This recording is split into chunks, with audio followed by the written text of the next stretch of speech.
Uh, Tonight's speaker is Dr. Jim Rusthoven, and Dr. Rusthoven is an oncologist, but he is one of these people who is also uniquely qualified to speak on a number of different subjects because he's curious and he is a lifelong learner. And so not only is he a medical doctor in his training, he also has a master's degree in bioethics, and he also has a doctorate in theology as well. So the combination of science and faith and practical medicine, especially during a time of pandemic, makes him uniquely qualified to speak on the subject of faith and flourishing in the midst of a pandemic.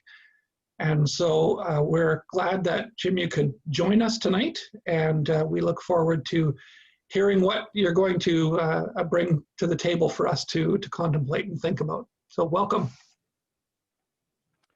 Thank you, Pastor Sid. I really appreciate the opportunity, and welcome to all of you this evening. I'd be always curious to know what majors the students have before I give a talk. So can those who are in the social sciences raise their hands? How about in the biological sciences? Okay, and the rest are all theology, right? No. Okay. I'll leave it at that, but I always like to get some idea of who the budding young specialists might be when they finish university. As Pastor Sid has said, I've had somewhat of a checkered career. I'm officially retired as of this past March. My last 4 years were actually working for Health Canada as a reviewer of new cancer drugs. I also have a background in infectious diseases, and there's been a rumor that they may want to contract me for looking at something called COVID or something like that. But don't hold your breath on that one. What I'd like to do today is, and this was after some discussion with Pastor Sid about what I might be able to contribute to this group, is talk a bit about human flourishing. What does that mean, particularly in the face of a pandemic? Well, how did early Christians deal with pandemics or epidemics, whatever the case may be? And maybe share a bit of our own experiences with how we're dealing with this particular pandemic. So why don't I share with you the presentation.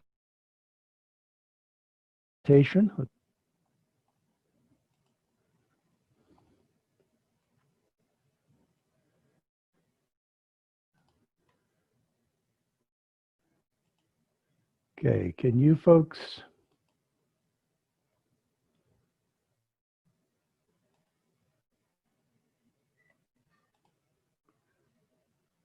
okay, so mine says my screen sharing is on pause. We can see your Zoom, so if you go to your PowerPoint, right now you just have your... Yeah, I just went to my PowerPoint.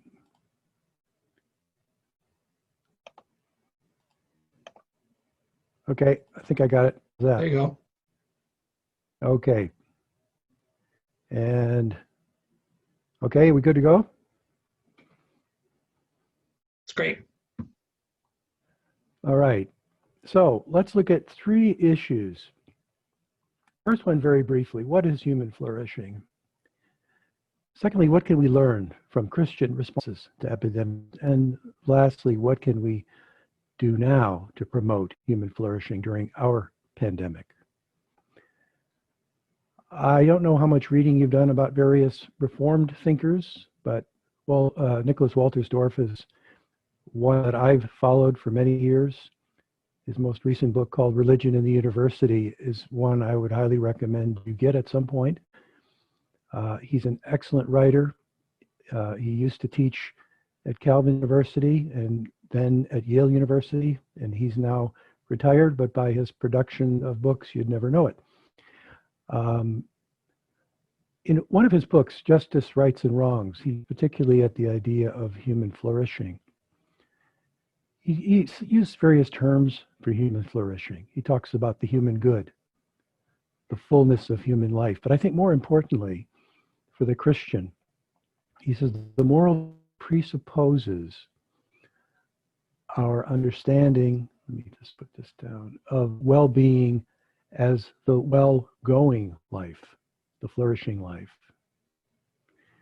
Now, what would he mean by that? Have you folks heard of Margaret Somerville? She's now somewhat retired bioethicist who used to teach at McGill. She had a book called The Ethical Canary. And in that book, she talked about human nature or human being. But she said, today we are human doings, human beings. And that's a very different meaning of what Walters is getting at in this context. She meant we are no longer looking at humans and their value for what they are, but for what they can do.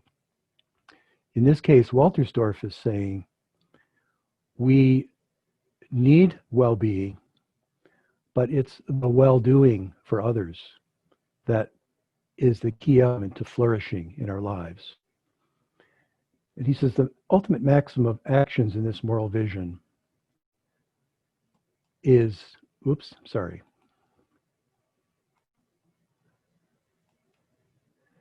is the love command, or agape love, love that is undeserved, gracious, and sacrificial. The Hebrew word for that is best expressed as shalom.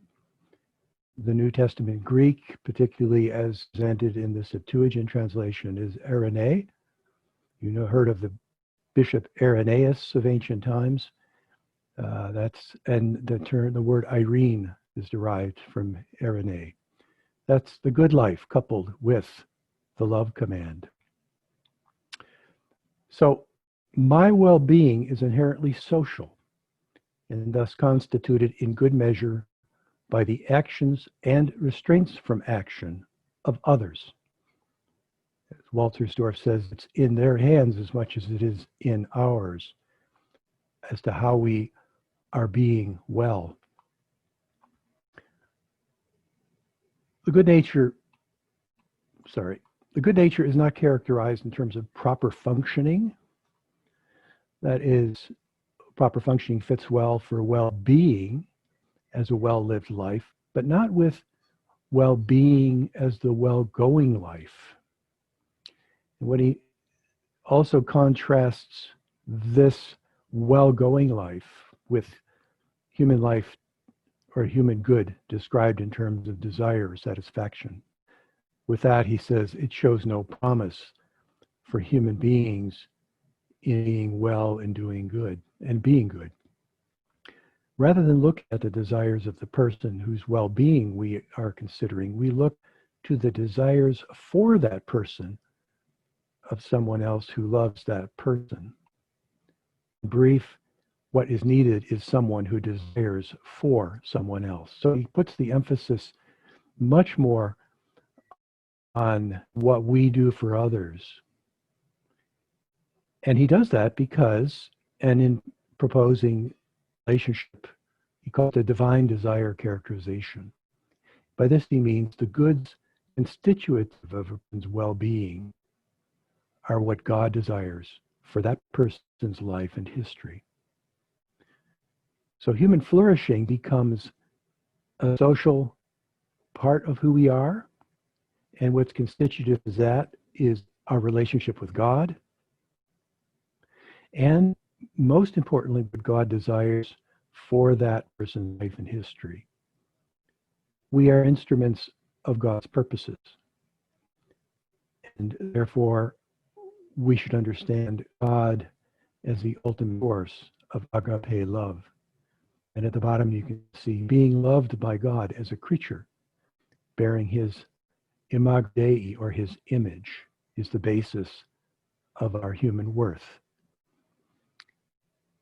So I just want to leave you with that, because important to really know and understand as Christians, when people talk about flourishing, what do they mean by that? Other peoples have used that term variously. But I think in the face of difficulties, of suffering, in ancient times, in terms of exposure to epidemics where over half the population died, I think we need to keep that in mind. What can human flourishing still persist despite the terrible suffering that can be experienced in things like epidemics and pandemics? So what can we learn from Christian responses to past epidemics? I would highly recommend this little book. It's by Gary Ferngren, who's a professor of history at Oregon State University. I first met Gary about 10 years ago at a meeting on religion and medicine. It's easy read. It's packed with wonderful history about how Christians suffered, but also how they just developed an internal system of social caring and medical caring to the extent that the knowledge of medicine at the time would do that. It's published in 2009. I can send you a full reference if you like. And what I'm going to talk about using the next few slides is excerpts from the book, as well as sources from a fellow named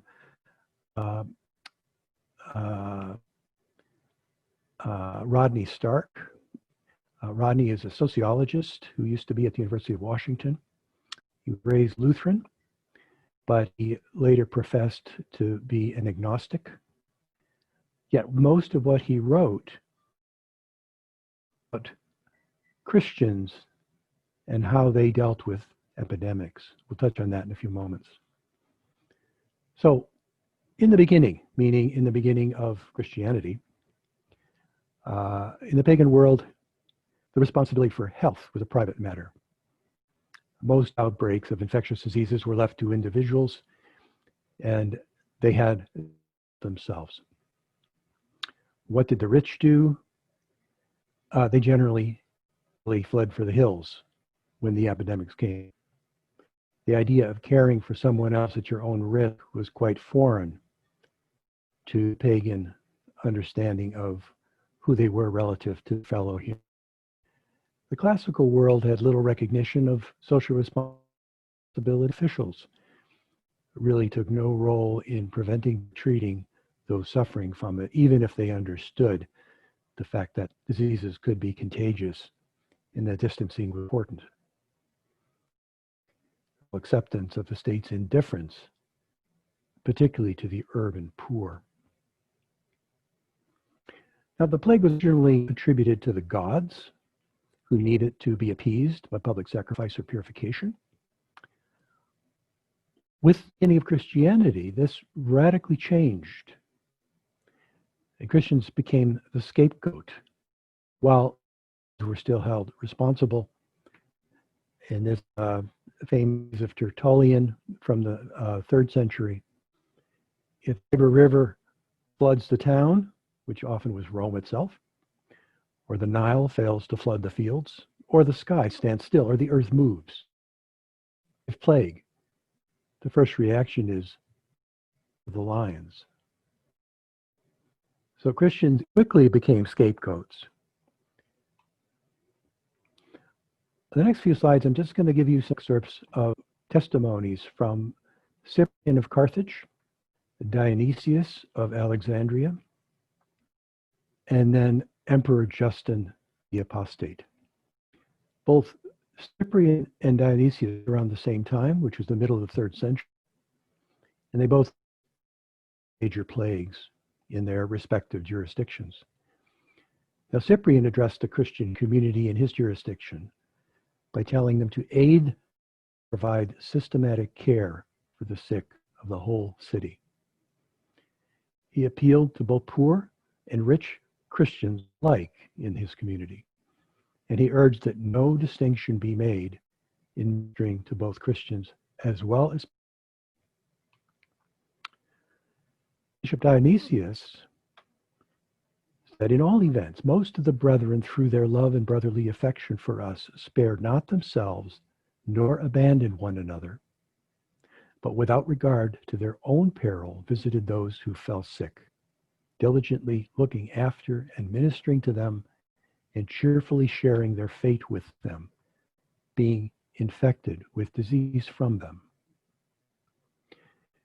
Now, Stark, who I mentioned was an agnostic, a sociologist from the University of Washington and now more recently Baylor, actually said, is this guy really, is this guy just pulling our leg? Is he really telling the truth? I mean, were people that sacrificial in his community? And his answer to that was, as an agnostic, was, well, why would he lie if they're all living in the same circumstance and witness the same thing? I find that interesting based on some of the politics today south of the border, but we won't dare touch that right now. Dionysius goes on. He says, but the Gentiles behaved quite differently. Those who were beginning to fall sick, they thrust away, and their dearest, or cast them half dead into the roads. Unburied bodies they treated as vile refuse, for they tried to avoid spreading and communication of the fatal disease, difficult as it was to escape from all the things. While pagans refused to bury their dead out of fear of contagion, Christians took on that responsibility during the plague. And I find this particularly, it was both living who were dying as well as those already that became a key issue. And you can see from the bottom here, within 100 years, the whole idea of Christians being gravedigger became a minor ecclesiastical order in areas in North Africa. So all this to say, I think this is a testimony to the impact of Christianity in just a few 200 years or so of its existence. Now, Rodney Stark put it quite bluntly, simply put, pagan cults were not able to get people to do much of anything. But at the bottom of this weakness is the inability of non-exclusive faiths to generate belonging. In other words, it was every person for him or herself in the face of adversity. The gods wouldn't help them, and they couldn't trust the politicians, and they couldn't even trust each other.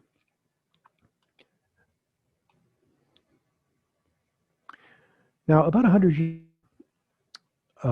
this Christian witness became so striking that the behavior that the Christians were exhibiting, the doing, the well-doing that they were doing, the attention of an emperor of the realm. Just Julian the Apostate was a half-brother of Emperor Constantine the Great, who finished his reign in about 334. Now, Julian, at about the age of 20, had reverted to paganism, although he had Christian parents. And he tried to restore pagan cults and build new pagan temples as a result. But very interestingly, and this is maybe a testimony to how much Christianity had spread throughout the empire at that time, or by that time, pagan priests were to imitate the practices of Christians, such as practicing hospitality to strangers and doing works of charity for others. And he wrote that Christian growth was caused by their moral character, even if pretended. So clearly a bit of a cynicism there that, they may not be doing this out of the goodness of their heart. Boy, they get great results, so maybe we should go for it. To one of his high priests, Christian was caused by their moral. And to another priest he wrote, I think that when the poor happened to be neglected and overlooked by the priests, the impious Galileans, which he called the Christians, observed this and devoted themselves. These pious Galileans support not only the poor, but ours, that is our poor as well. Everyone can see that our people lack aid from them. So if you have any question about the sincerity of Dionysius in his observations and his documentation, I think you can take it clearly from this pagan emperor that they were making a major positive impression on the world. And I think Rodney Stark sums it up quite nicely. He said something distinctive did come into the world with the development of Christianity: the linking of a highly social ethical code with religion. What was new was the notion that more than self-interested exchange relations were possible between humans and the supernatural. Gods were always of suspicion. They were finicky, they were fickle, and they never exhibited any love. And this is what he's getting at. The Christian teaching that God loves those who love him was alien to pagan beliefs. And equally alien to pagans was the notion that because God loves you, Christians cannot please God unless they love one another. So I think that's the important take-home message. What was the difference that Christianity made during epidemics in earlier times? Well, it was a tremendous impression, and it was obvious to all, and it was imitated even by pagans whose hearts had not yet been turned to Christ, to be shown the real motivation of why the Christians did what they did. Moving up about 1,200 years, even Martin Luther, who Ron Ritkers from Valparaiso University called the father of evangelical Protestantism, would want the faithful Christian to know that COVID-19 is not the proper work of God. This comes from a Christianity Today article that I'll give you a reference to in a moment, published in May of this year. And he said, rather, Luther said, COVID-19 would be called an alien work of God that summons us to know the true intentions of his heart by the art of faith, even as it is working to conform us to the image of Christ and his self-sacrificial love. Valparaiso University, for those you don't know, is a Lutheran university. It has produced some outstanding scholars and professors in bioethics as well as theology. So I can send you these slides if you like for these references. These are different publications by Stark. This was a whole chapter. This is an article which summarizes very nicely the contents of that chapter. And this is a critique by an Anglican bishop talking about other aspects of Stark's work as they relate to epidemics. All of these are, this is a very current example and quite relevant to the COVID situation. This is the reference to Gary Ferngren's book, and these are these are both articles from Christianity Today from this May 19th edition, and there's a third one as well, but that one goes back to January. So before we move on, are there any questions that people have or any clarifications you'd like? I've tried to show we have to have some kind of an understanding of what the term human flourishing means.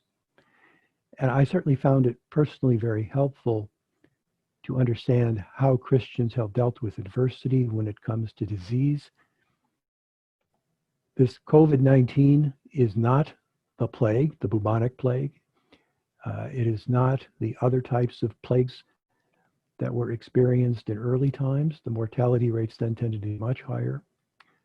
But I think many of the characteristics of how it alters human behavior, positively and negative, still come into play. So if people have a question, you can type in the chat box, and what I can do is unmute you and you can ask the question, or if you don't want to speak yourself, then you can also type it into the chat box as well. So feel free if you have a question to at this point to go ahead and do that.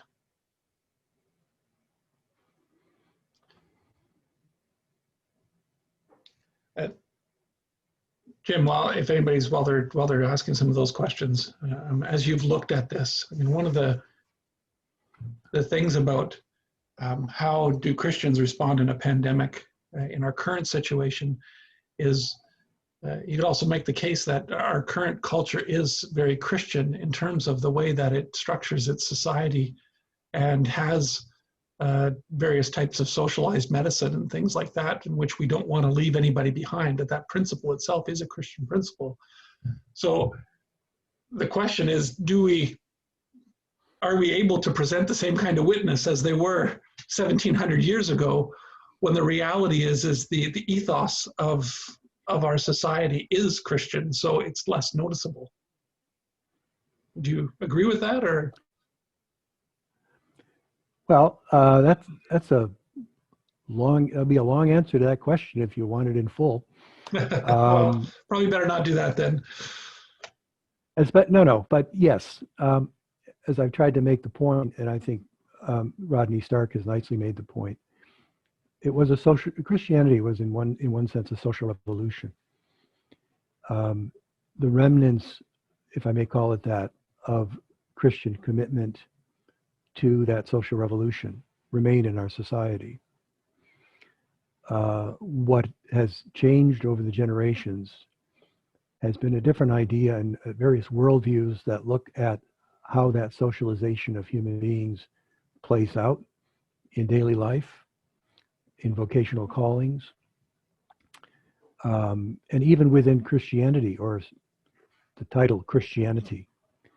We have variations on that theme that would be completely foreign to the early Christians in terms of how they would answer questions about what to do with an epidemic. You know, we can kind of shrug it off and say, well, a mask is a mask is a mask. You know, what does that really mean? Well, it's not the mask that has the meaning. It's what using the mask means in an epidemic or a pandemic. What does it mean for the individual, and what does it mean for the greater good of others?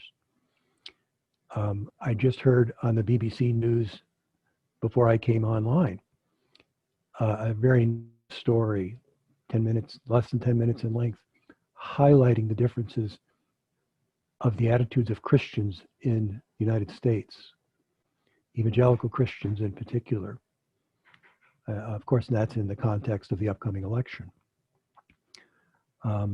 Very different ideas of what the response to this pandemic should have been and should continue to be. Very sad from my point of view, among many of them, who cannot distinguish their politics from their Christianity. They say their Christianity affects their politics, but I think it's their politics that affects their Christianity. And that's a whole nother discussion, of course. And then you may have that discussion tomorrow, next week, from what I understand. I'll give a little plug for that at the end so that we don't derail the topic at this point. So, well, I'll say that the next two slides, I think, are somewhat indicative of how we need to continue. You can see from the French, this is not from the States. This is from Montreal. And it's a demonstration of people who don't want to wear masks and don't want to take vaccines and don't want to do a lot of things, presumably because feel they're constrained, their freedom is compromised, whatever. Oxygen essential here simply means if you put a mask on, you'll be depriving yourself of your oxygen. This one comes from the US, and it says a very similar message in a different way. My choice, my body, no mask. So does that show a major difference between the US and Canada? Maybe on the larger scale, perhaps. I should give full disclosure here to your students. I was born and raised in Chicago. I came to Canada when I was 25. And I'm a real Canadian now. And from my perspective, there are major differences between Canadian culture, Canadian mindset, and American mindset, even with the major differences in the size of the countries and the diversity south of the border. When I came to Canada, I was told that you can keep your background, you can keep the expression of that background to the benefit of the larger culture in Canada. In the US, I was always raised in what's called a melting pot mentality. When my great-grandparents and grandparents immigrated from the Netherlands, there were major family disputes about whether you learn English, blend in, or whether you keep your Dutch heritage. But the general culture did not encourage you to hang on to your heritage. It encouraged you to blend in. So you might keep that in mind when you read the news about the politics in the States these days. So let me open up some discussion with that background. What degree of risks should Christians take in a pandemic such as this? And I'll parse that out into the risk to themselves, the risk to their families, the risks to their neighbors. So how do people feel? You've had a summer of COVID. You've had various experiences, which maybe you can share a little bit later before we end. But how do people feel about what are risks worth taking? There's a fatality rate that may be anywhere from 1 to 5% based on a number of factors that we know and maybe some that we don't know yet. It's not 50%, as it was in some of the early epidemics in early Christianity. But then that comes to the question of risks to others.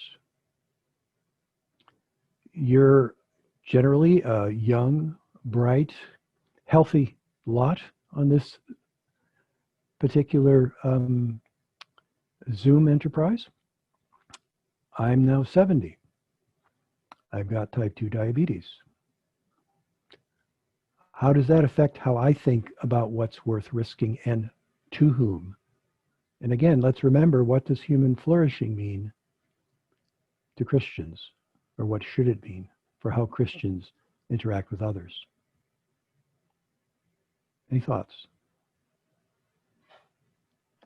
Jim, why don't I send everybody for a minute or two to talk about it in a couple of small groups, and they can come back with some thoughts that they come out of each of their section on this question. How does that sound? Sounds great. Okay, so everybody, I'm going to be sending you to a breakout room to talk about these questions. You know, what degree of risk should Christians take in a pandemic such as this? Risk to themselves, risk to their families, risk to their neighbors. So I'm sending you all out.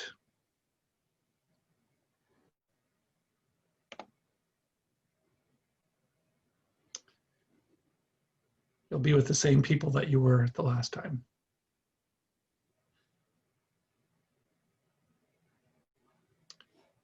Jim, did you want to go to a group, or are you happy just to wait and have them come back? No, I think I don't want to adversely, or I don't want to influence them by my presence in any way. Yeah. So you and I are still alive. So in that respect, there could be people watching right now who are picking up on this conversation. Maybe as I post this later, I'll edit this section out so that people aren't. But yeah, to me, this is a fascinating question in terms of that balancing of which part, you know, people seem to be so intent upon the importance of human freedom and not necessarily willing to give something up for the chance, even the chance that it might help someone else. You know, there might be measures that we're asked to do that aren't necessarily, you know, in the long run, we might find out, yeah, you know what, that didn't really make a difference. But if it has a chance of making a difference, you know, why wouldn't you want to do some of those types of things? But it's interesting that people are very polarized in approaching that. Well, you know, it's interesting. Thea and I have been involved in the ministry at Extendicare, and we haven't done that now for 6 months.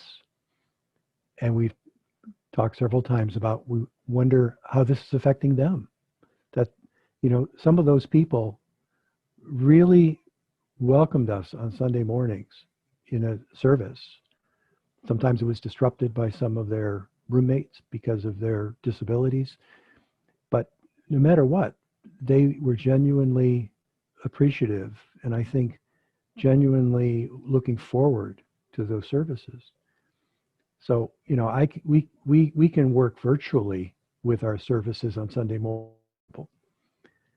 They can't, or for some it's extremely difficult. They have enough troubles keeping alert during regular services, but for some, just being able to hear the singing or the opportunity to contribute to the singing is about as much human flourishing as they're capable of in their situation. So, you know, I think of them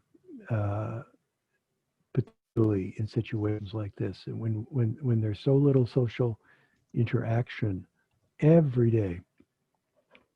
And then, of course, it's their own families. For much of the time, they can't even visit their own families, except through a pane of glass. Yeah. We've had some really good experiences with our neighbors. By neighbors, the people who live close to us physically. Yeah. And I'm hoping a little bit later, or even now, we'll hear something from the students about their experiences there. But we'll see. Yeah. Yeah.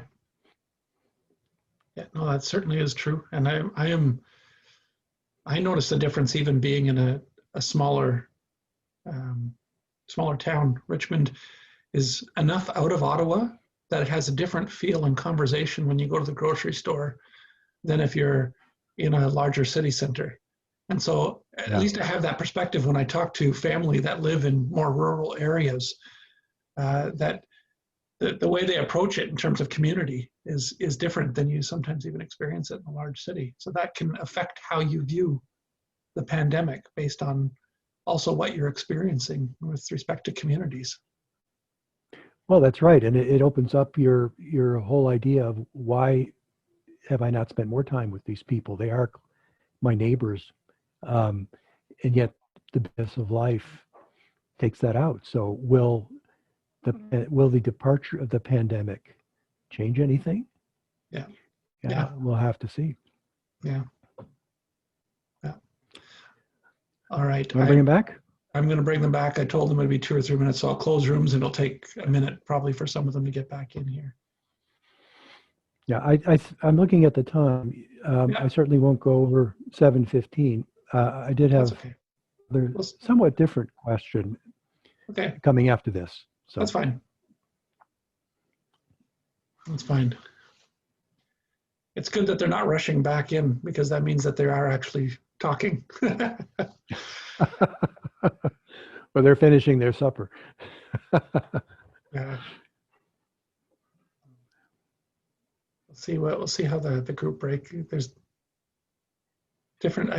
The nice thing about doing this randomly is that you don't know what kind of groupings, but they all went back into the same groupings that they were chatting with earlier. So yeah. Yeah, that's. I mean, you know, we talked last night about the challenges you're getting with that, but yeah, you may see some interesting upsides to that as you move on, especially if you're seeing the same people each week. Yeah. All right, everybody. It's good to have you back here again, and so I'm going to turn it back over to Jim. Okay. Well, how many groups did we have? It was 3 groups. 3 groups. Okay. Does any one group want to speak up as to what their thoughts collectively are about any or all of those 3 questions?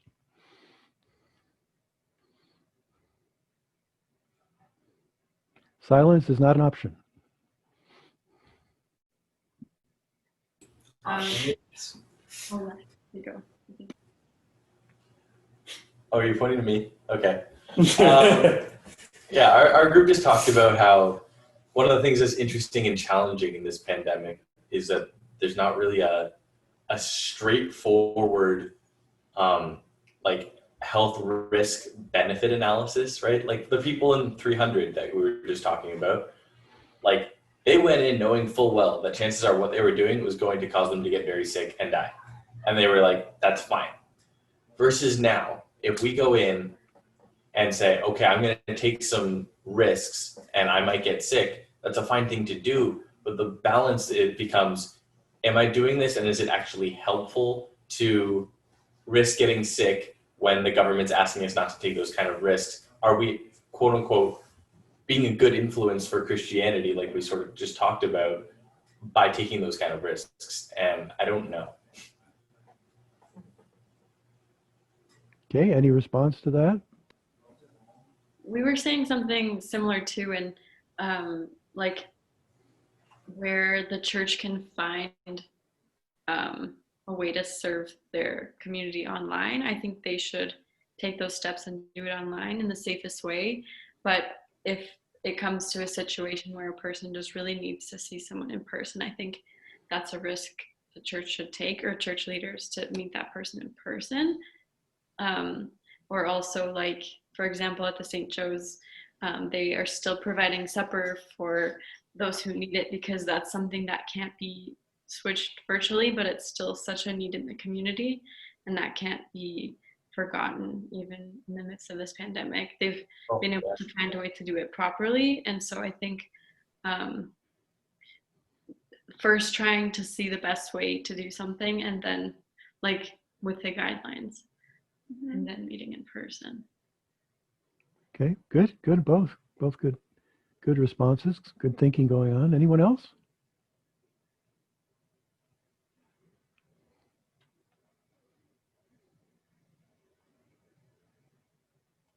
What about testing? You're hearing more and more in the last week about the importance of testing. How does that affect the ability to actually detect someone who has enough virus in their system to detect it?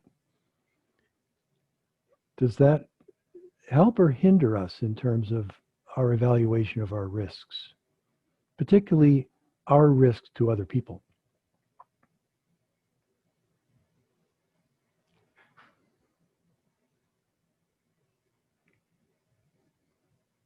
I mean, I guess what I'm getting at is, yes, this is not going to kill 50% of us, but it has very different challenges. And one of the challenges is, how do we deal with the understanding we do have about a cause of a pandemic? And how do we socially respond to that as Christians? We have a government in Canada which I think is doing a lot better in purpose than south of the border. And the irony is that they have far more resources south of the border. If we had the resources they had south of the border, I think we would probably be doing a better job here. Don't. And we're resourcing out testing to California, for example, as I heard on the news this morning, because we don't have the capacity to find out who is at risk to get sick if they're not symptomatic at the time. But even more importantly, where did they get it from? And how many other people with greater vulnerability could die from the disease? It's complex. Understanding medicine these days is complex, whether we like it or not. But I think those are the things I think about as a Christian in this situation. Even though I have some of the risk factors myself. But how does that affect my possibility of me infecting others that even may be at more risk, or my grandchildren?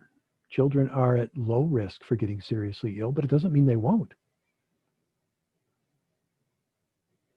Any other thoughts?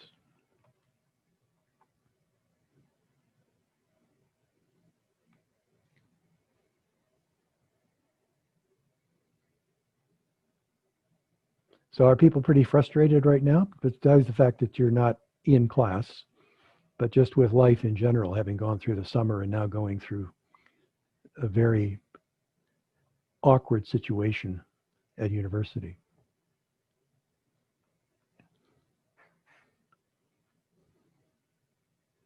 I'm seeing head nodding.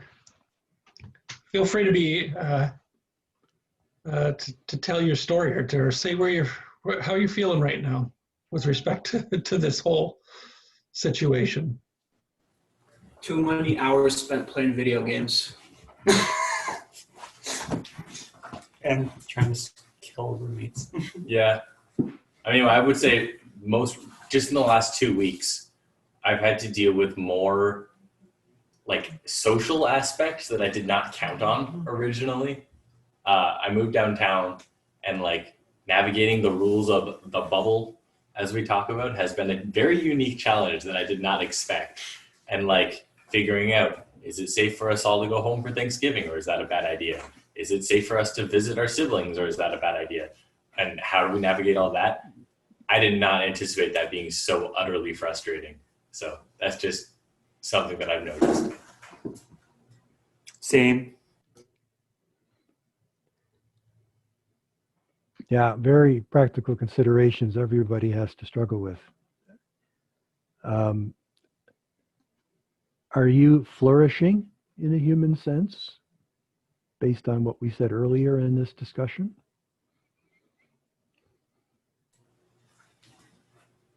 Can you give me any examples how maybe you're not flourishing quite as much now, but maybe did so in the summer in dealing with the pandemic and relating to others? I think. Can't really. Oh, okay. I think with things being online, I've found it much more of a challenge, especially now with like social things also switching to online, because after doing school and doing work and doing all that I do online, I don't really want to be on my computer anymore. And yet like those are like, that's how I connect with people, and that's how I see people. That's how I can like emotionally engage with people, but I don't really want to anymore. I want to emotionally engage with them, but I don't want to do it on the computer, which I think has been frustrating me and has kind of like made me less interested in reaching out to people because I want to see them. I don't want to FaceTime them.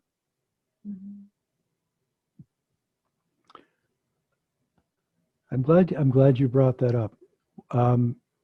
So you're socializing more with people, even though your tendency before that was not to, because of your access to electronics? Oh, I think I feel like I'm less motivated now to socialize, but it will have to be online. I think over the summer it was easier. I could meet up with friends in person, and that was something I wanted to do because it's nice to see people in person. And now I'm feeling less motivated to reach out because it will be a Zoom call or a FaceTime or something, and I don't want to do that anymore. Well, I noticed that we live in a fairly short street. We lived here now for 2.5, almost 3 years. We're in a townhouse, so we have neighbors very close physically. And it was amazing what kind of interactions we had with people we'd never even said hello to before. But even more so, the depth of the discussions that we had with neighbors who we thought we knew pretty well. The gay couple next to us, for example, the divorced Muslim woman with 3 sons across the street. It was a very interesting summer that way. The restrictions do, I think, have the ability to bring out human flourishing in some ways, particularly if we're equipped to witness how our faith affects how we deal with the pandemic as we talk to others. But you bring up a very good situation. I'm now retired, so I don't have to deal with a virtual life as much as you do, thankfully. But good, thank you for that. Anyone else? Sam? Yeah. Or whoever. You're Samuel on my screen. Yeah, that's me. Well, I'm from Winnipeg, so I've kind of gotten used to leaving some of the people I love most each year to come here for school. So and communicating with them online. And yeah, honestly, I feel like I have been able to flourish throughout this time still. And yeah, I guess it's prioritizing having your identity in Christ, and during this time, maybe my bubble isn't as big, but with identity being in Christ, you can focus on just having those connections with the smaller amount of people around you, but they're nonetheless connections, and there's a lot of spiritual work to happen there, and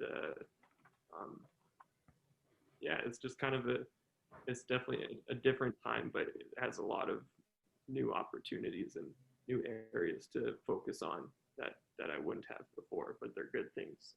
So, yeah. Good, thank you. One more, and then we'll move on to the next question.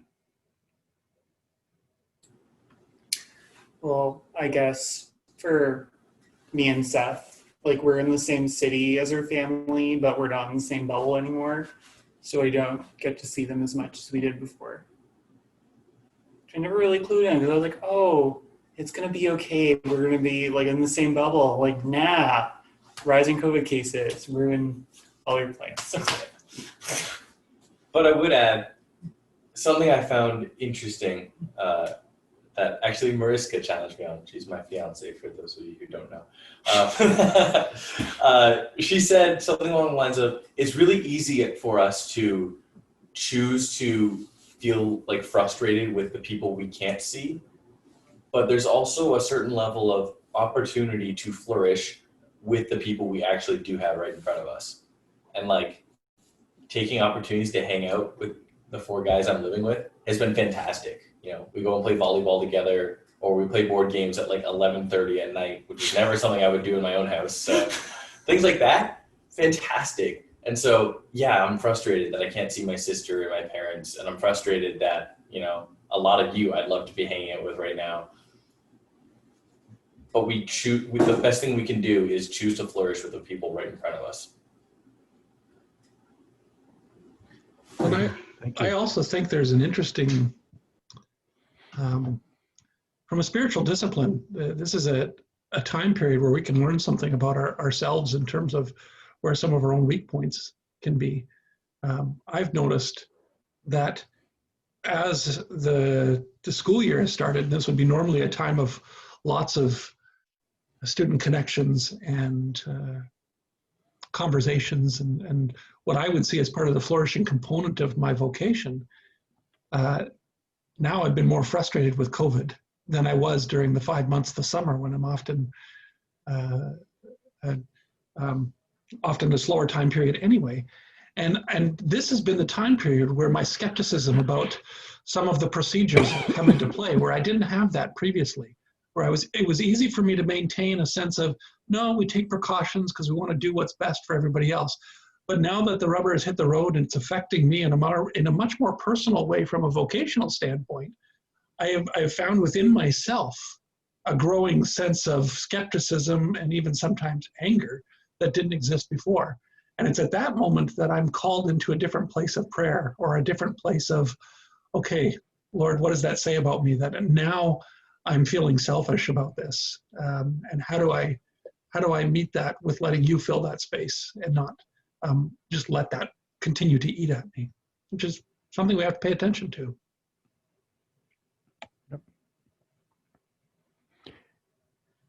Can I turn the wheel of the vehicle over back to Pastor Sid? If you can bring up my screen again, or do I just hit my share screen here? Yeah, if you share screen, you should be able to go again, Jim.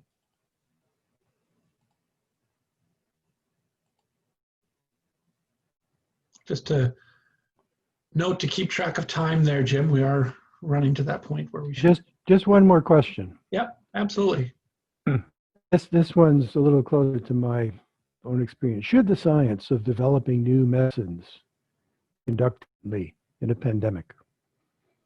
And if so, how can speed to development be ethically balanced with sound analysis and interpretation? I don't have a science audience generally gather of hands originally, but I want to read this because there's been a lot of press, a lot written about whether to trust science anymore. I'm thinking particularly of the vaccines, although antiviral agents are also being produced, but let's just focus on the vaccines for a moment. There's been a big push and a lot of political pressure to have vaccines available globally in individual countries. And having worked for Health Canada for 4 years in the drug development area, I'm well aware our pharmaceutical companies and politicians who in this room to make decisions that may not be is comes to producing sound products for use in medicine. So do people have any thoughts about how they feel? Vaxxers who are starting to thrive now, who've met the politicians in both countries, have not been honest enough, and that whether a vaccine comes out or not, whether it's, quote, proven to be good or not, they won't take it. How does this whole atmosphere that's been produced affect our human flourishing in the context of a pandemic, where we may have a vaccine within the next 5 or 6 months? It may only give us a short-term effect in terms of boosting our immune system against COVID-19. But there may be enough people in the population who don't trust it. I have some very strong feelings about pushing the science faster. I was witness to it for 4 years in new drug development and cancer therapy. And I made it a point to slow it down as best I could. Politics here and south of the border. And if the most important thing was increase the ethical awareness of my colleagues, that sound clinical trials and sound answers to good questions in clinical trials has an ethics component to it. So how do people feel about vaccines? Do they feel that when a vaccine comes out, they'll trust the science, they'll trust the manufacturers, the pharmaceutical companies, all in the climate of what we've been hearing on the news and in various publicly available articles?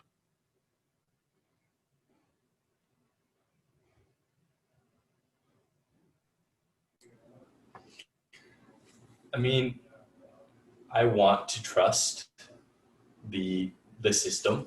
I understand that there's obviously going to be concerns with the governments and the politics trying to push it to go faster. But at the same time, I understand from a certain perspective, trying to do things a little quicker so that you can save the most lives possible and prevent the least chaos, or prevent as much chaos as can be prevented. That's a good thing to do. So I understand why they're rushing it, but I also, there was actually, if I was going to ask a question tonight, it was going to be a question to you who understands the system better than anyone I know.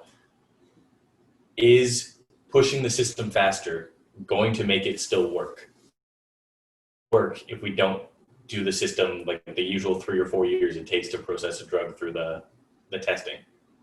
I don't know.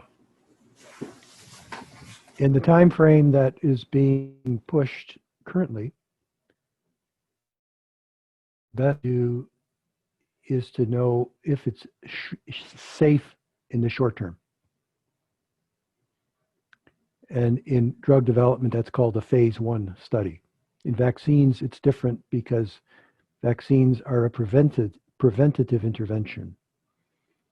And the way you judge effectiveness and safety are completely different than if you're treating somebody with an agent or a drug.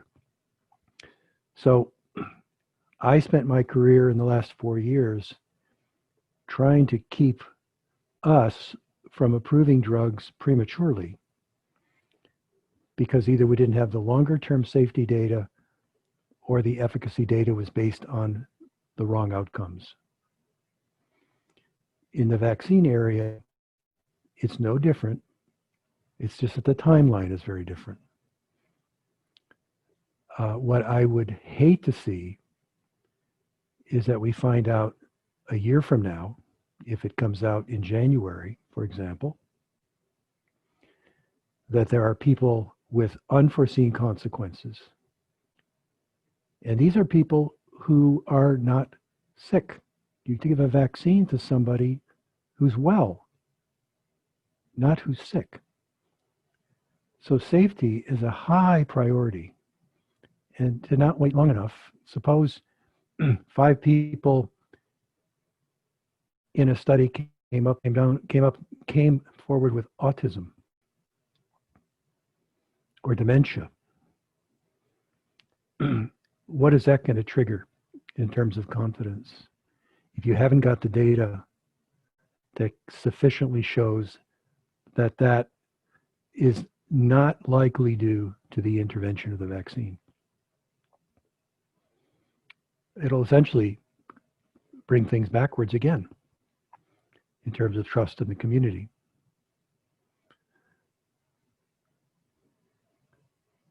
So I think in this case it is complicated. The economic manifestations on individuals, on whole vocations, is at stake. But I also know what the background mentality is right now with interventions such as vaccines. And I also know that despite the verbiage, the pharmaceutical companies are in a race to be first, even though their whole enterprise of research has been completely funded by the government, which is not usually the case. Their reason for charging high prices is because they have to recoup their research losses. It's very difficult to make that claim with the billions of dollars they've received for development from the government. So there is no right answer or wrong answer, but there has to be a thoughtful and judicious response by Christians is made on everybody who makes these decisions about what is at stake and for what individuals if it doesn't work out. I'll give you one more example. It just shows you how difficult it is to make these decisions. None of you probably has seen a person with polio. I actually saw the last iron lung that was at the Toronto General when I was in my internship many years ago. But polio has not been eradicated. And polio was the scourge of the 30s, 40s, and 50s until a vaccine came along. Now, there were 2 vaccines. One was attenuated, which means it was still alive, but it was changed so that all evidence presented showed it should not be infective to other people. And the other was an inactivated form, which is essentially viral particles. Generally, in immunology, the viral particle one tends not to be as effective, whereas the attenuated viral organism does. So it was extremely effective. It virtually eradicated polio for all intents and purposes, except for small pockets in different parts of Africa in particular, but also in Southeast Asia, right up until the present. But what we now know is that in West Africa in particular, with the knowledge of microbiology that we have, they can show that most of the current cases are from the vaccine. In other words, the attenuated strains mutated so that some people actually developed the disease as a result of the vaccine. So I don't know if that's an extreme example or an example that we should pay careful attention to for the future. We know that COVID mutates like all coronaviruses tend to mutate. What that will mean for a vaccine and its effectiveness, nobody knows. But I just bemoan the fact that it's been so politicized south of the border. It does affect us here in Canada. And I think as Christians in particular, we have to educate ourselves well in understanding the misinformation that's spread, and the fact that agencies like the FDA do move things through faster, and it's not always good for the public. We've had several occasions just in the 4 years I was with Health Canada that we made decisions quite contrary to the FDA. And we used to have monthly teleconferences with the FDA, the EMA, which is the EU equivalent to the FDA, Swiss, the Australians, the Japanese, to share our regulatory concerns and challenges. And on several occasions, we simply had to tell the FDA, we are philosophically at odds with your decision to approve that drug development without appropriate monitoring of the medium and long-term safety and efficacy issues. And I was quite proud of the fact that our group stuck to that. And there were good learning experiences by all, including the FDA backing off on 2 occasions. So I am not against getting things out as fast as we can. What I'm against is getting things out fast because it's being pushed beyond what the science tells us it should. I mean, I think that's the incredibly hard challenge of all of this is that, we're on the pencil point of a challenging issue, and then you need to make some decisions fast, but you can't. And there's a tension there. And that's the challenging spot in terms of how can we as Christians best speak into this. And I would say we need to speak with humility and with measurement. Because I don't think there's, like you said earlier, there isn't just a right or wrong answer on some of these types of things. But where I think the Christian witness goes wrong with respect to dealing with these types of issues, and this particular one in our current cultural setting, is if we align ourselves with the extremes on either end of the issue and don't take a good position of listening and trying to mediate measured response. And if we feed cynicism, I don't think we provide a good Christian witness. If we feed anger, we don't provide a good Christian witness. But if we feed nothing but fear, I don't think we provide a good witness. There's something about needing to have a healthy dose of a measured response, and that is something that I think the Christian witness can be during a time like this. And that's why it hurts me when I see the broader Christian story, as you allude to occasionally during of what's going on south of us, is that it's not measured, and that I find very difficult. Jim, I don't know if you have a final word. I'm cognizant of the time, so unless there's a burning question that any students have, I don't necessarily want to stretch it. I mean, I don't have to shut down things, but I do want to give students permission to not feel like they have to just hang around until we're at the bitter end. But if you want to stick around and chat for a minute or two, about a particular with Dr. Rusthoven, you can do that as well. Is there any one big question that anybody has?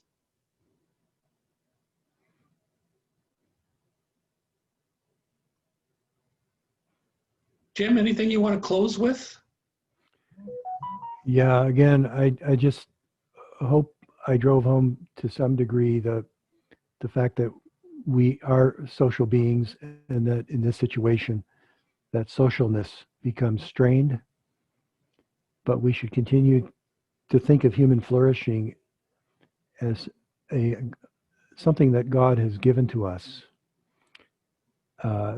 And it's the love of God that we try to show to other people, whether that's through being ethically vigilant when it comes to developing a vaccine, if you're in that position, or whether it has to do with helping your neighbor who is at much higher risk and maybe needs things done, or who's in a difficult time and you now have an opportunity to help them where you couldn't before.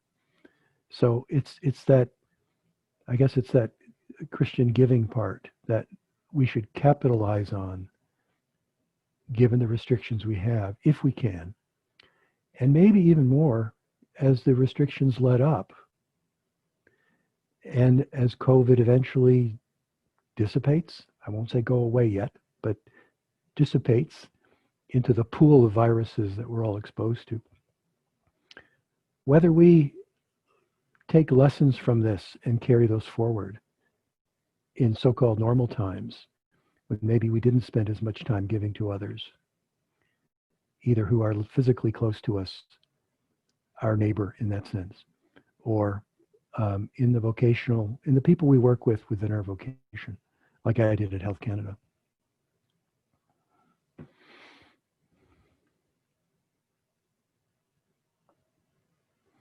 Dr. Rusthoven, thank you for your time tonight that you gave to us at Feast and Faith. So we appreciate you taking us through that journey, especially learning a bit of thinking about the history of Christians in situations like this. That's helpful for us as we ponder what our posture needs to be during a time like this. So thank you very much for your time tonight. You're most welcome. And as I said, I can send you all the references as slides, or I can send the whole thing if you like, whatever you like. Yeah, if you don't mind at least sending it to me, then I will post it in the event details for anybody who wants to Sure. go back and find it. They can find it later. Just for everybody that's here, next week our guest is going to be Dr. David Koizes. He is a former professor of political science at Redeemer University in Ancaster, Ontario, and he's going to be. I'm going to be doing an interview with him, talking about his book, Political Visions and Illusions. And part of what we're going to be discussing is the idols that often exist in all politics, no matter where your position is, and that the various ways of political thinking all have idols, and often from a Christian standpoint, we can easily lose sight of what God is calling us to do and be. It's interesting, this summer his book was tweeted out by Tim Keller as probably the best book that Keller has read on understanding the kind of the behind story of politics from a Christian perspective. And I should also note that David Koizes is a former professor of mine, and it's going to be a treat to be able to have that conversation with all of you. It's like we're combining some things for me. So I certainly look forward to having that conversation with him. I just got to make sure he doesn't tell any stories that I don't want you to know from 25 years ago. So, but please join us next week for that conversation. So thanks everybody for joining us virtually. It's great to see everybody, and we'll carry on with this the same way next week, where we'll have some breakout rooms and opportunities to gather at 5:30. Next week, we are hoping that we can provide food for all of the regular folks at Feast and Faith, that we're going to do some cooking, and either it can be picked up, or we might try and see if we can deliver it if you can't pick it up in time. But if you could contact myself or one of the student interns, Kim or Mim or Molly or Sam, and let them know so that we can know how many people are looking for food for you and your household. Even if you have people in your household who don't come to Feast and Faith regularly, I think this is something that we can do to bless you all. And then we can enjoy the same meal, and we will base it on some of the recipes of some of our regular supper makers. So it's a neat way to create a virtual experience still. And may I thank all of you for sharing your thoughts and for, sharing your experiences with me as well. Thank you.